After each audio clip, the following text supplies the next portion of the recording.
All of our landscapes have some degree of history, but the dialogue around what defines a place as historic continues to move forward in time.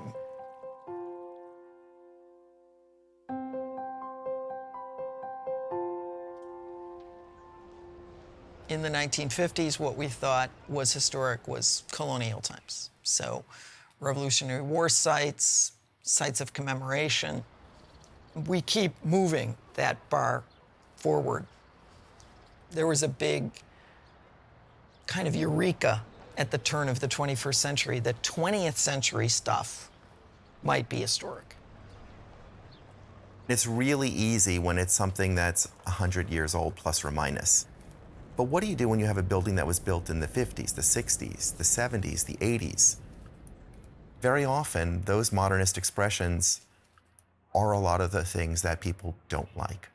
So the question is like looking at a modern painting or a modern sculpture, how do you teach people how to see that and to value that? The value of historic landscapes is not necessarily universal. Are there landscapes we should have preserved that we've lost? Absolutely. So I think that in our work, we take very seriously the communication about values, so that everything begins from a place of, why do we value this? How does it relate to the new program or the continuation of the original program? The key thing when I'm looking at a historic site is to actually kind of understand what the design intent was for that time and what they were trying to achieve, because clearly you're looking at, does it function, is it maintainable at some level? But I think you also have to look at it from a historical perspective. That's what would help establish whether, say, it's an important landscape. If I look at something, be it a park or be it even a small house museum, I have to look at the context of other ones that were done at the same time, and how were they done, and what were they showing, and what is left. And so you do develop a context for each project that you work on. As soon as you find out who your designer is, you do your research to find out about him, and you find out what kinds of projects he did and how he fits within landscape architecture. I think that there's always a trade-off when we're doing an action or another. It has to be rethought and in some cases recycled and reused, or in some cases just simply retrofitted. One of the principal roles of a landscape architect on arriving on a site, because there's always a context, there's always something there, is what stays and what goes. That's your first decision. Usually, these trees are worth preserving, but those, let's replant, don't worry about it. At Independence Hall in Philadelphia, there was a series of projects that basically did not work, were antisocial, were falling apart, and we just said, get rid of it. We were bold enough to rip it up and redo it. The third block had been neglected to the point where it was a ruin, and I just felt to recreate it or save it was to perpetuate its inappropriate, struggling, sort of ridiculous life. It didn't make sense. And that's where the Constitution Center is now, which is full of people and does a lot of good and it helps that place. So you have to dare make judgment.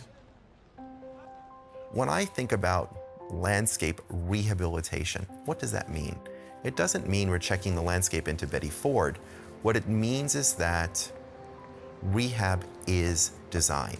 Rehab is understanding the significance and the authenticity of a place, and then it's about landscape change and continuity. We're currently working in the completion of the U.S. Coast Guard facilities that occurs just below St. Elizabeth development. It's an historic place. It is a very interesting project because it is one where a new construction is actually going to be inserted in what is a very significant environmental and historic fabric. Our engagement in the project started by really understanding the site circumstances and really measuring how the new interventions on the site will then be affecting that historic fabric that we want to preserve.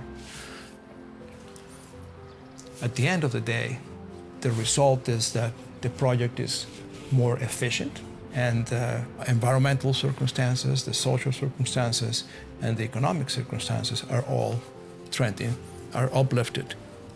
If we as individuals understand the services and capacities that landscape provide in a very deep way, we will begin to value them for what they are.